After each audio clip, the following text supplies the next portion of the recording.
Mesdames et messieurs, bonjour. Soyez les bienvenus pour cette nouvelle édition de notre journal de 15 h au sommaire de l'actualité. À la une dans l'actualité nationale, clôture de formation des opérateurs touristiques sur la maîtrise du plan sanitaire.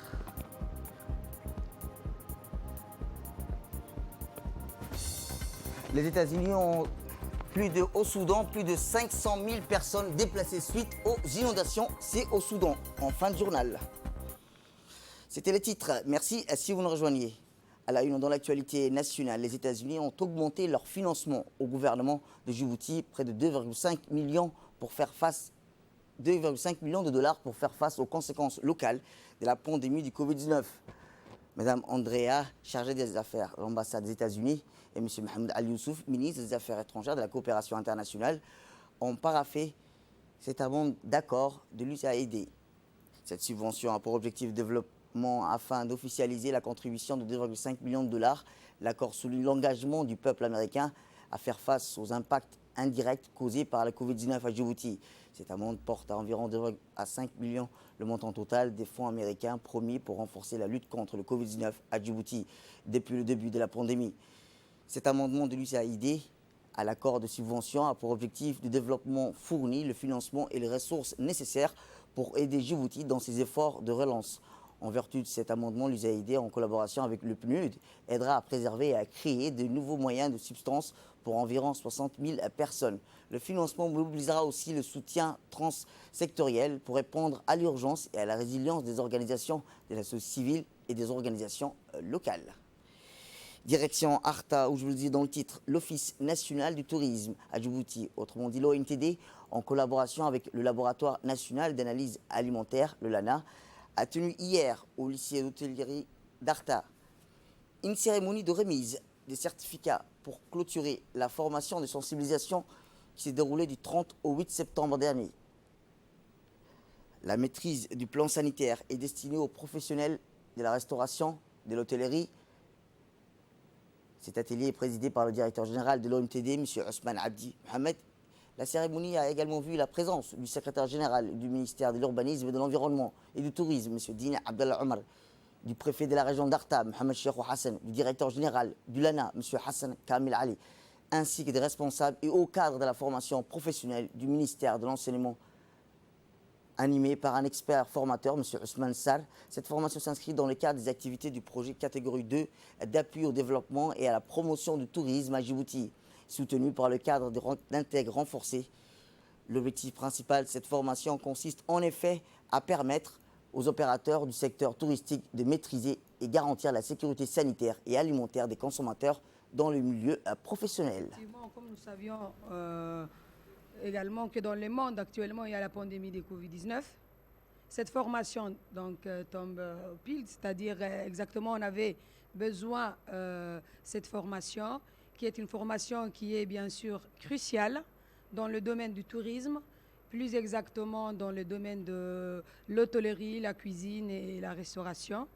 Donc je remercie également bien sûr l'expert qui a quand même qui a effectué cette formation et sans oublier également les participants quand même qui vraiment là chaque jour pour qu'ils puissent avoir effectivement plus d'expérience dans ce module de formation qui était quand même très très importante. Pour sa part, le directeur général de l'ANA, M. Hassan Kamil, a mis en exergue les efforts multiples accomplis par son département et pour assurer la sécurité des consommateurs djiboutiens aux touristes grâce à l'analyse des produits mis sur le marché djiboutien et destinés à la consommation humaine. Comme vous devez le savoir, le Laboratoire national d'analyse alimentaire, l'ANA, a pour mission d'établir un suivi à travers des autocontrôles et audits pour pouvoir assurer et garantir une sécurité sanitaire des aliments. Ainsi, promulguer un appui considérable à travers une expertise certifiée à tout édifice présent dans le domaine de l'hôtellerie et de la restauration. Par ailleurs, la mise en place d'un plan de maîtrise sanitaire basé sur des bonnes pratiques d'hygiène, de fabrication, ainsi que la méthode HACCP est devenue à nos jours une obligation réglementaire imposée aux industries du secteur agroalimentaire, ainsi que le secteur de l'hôtellerie et de la restauration collective. Ainsi, nous n'avons cessé de prodiguer aux opérateurs du marché djiboutien notre expertise ainsi que nos conseils en termes de réglementation et de normes de sécurité sanitaire adéquates. Permettez-moi de vous assurer que mon département ne ménage guère ses efforts pour agir au quotidien et garantir ainsi la sécurité des consommateurs djiboutiens. Car vous conviendrez que dans le cadre de projets catégorie 2 financés par le cadre intégré renforcé CIR, destiné à l'appui et au développement du tourisme de Djibouti, mérite bien d'être qualifié comme une noble initiative. De son côté, le secrétaire général du ministère a clairement souligné que le défaut d'hygiène et la mauvaise manipulation des produits alimentaires consistent les deux éléments les plus dangereux pour la santé humaine, en restauration et dans l'hôtellerie. Écoutons-le. Cette formation, qui s'inscrit dans le cadre des activités du projet catégorie 2 d'appui à la promotion et au développement du tourisme à Djibouti, est notamment financée grâce à notre principal partenaire, le cadre intégré renforcé, vise à encourager le secteur touristique aux outils essentiels pour la mise en place des règles d'hygiène et normes HACCP favorisant la sécurité alimentaire des clients. En effet, l'industrie du tourisme joue un rôle important dans notre pays et représente une source fondamentale, génératrice de devises, contribuant fortement à la croissance économique.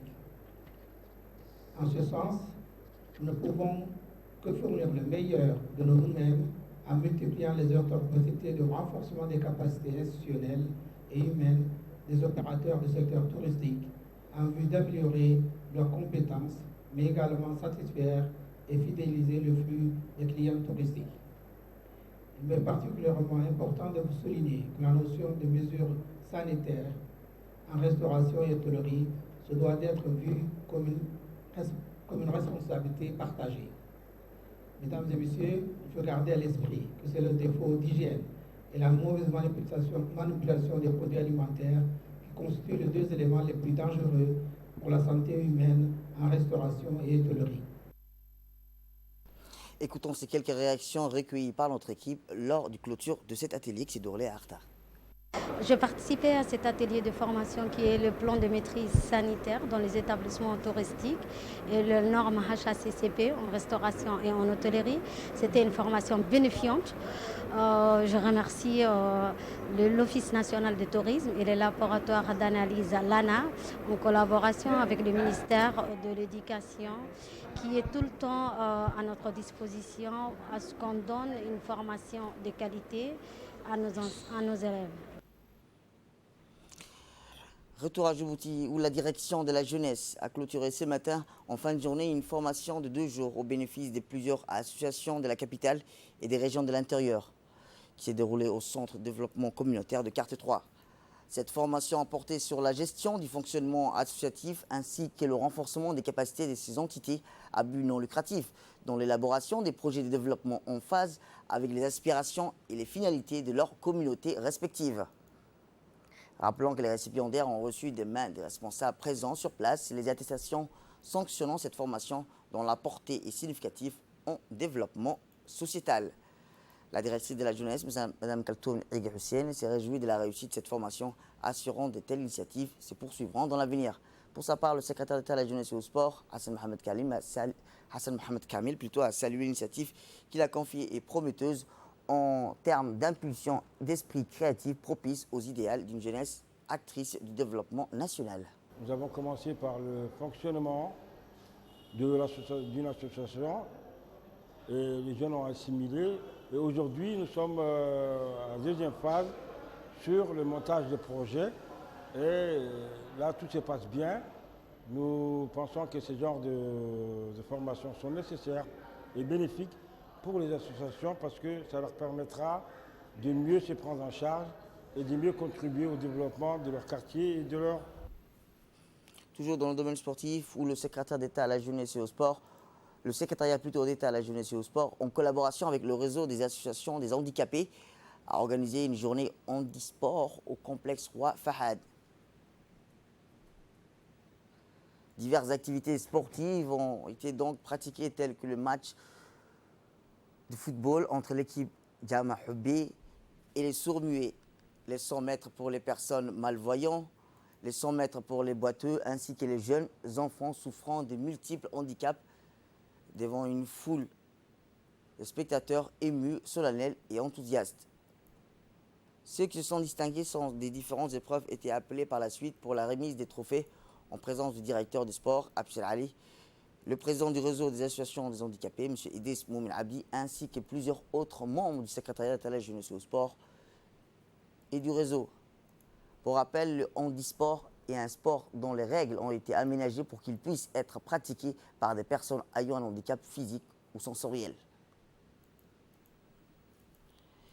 Et enfin, dans l'actualité internationale, au Soudan, les inondations meurtrières ont fait plus de 500 000 personnes déplacées.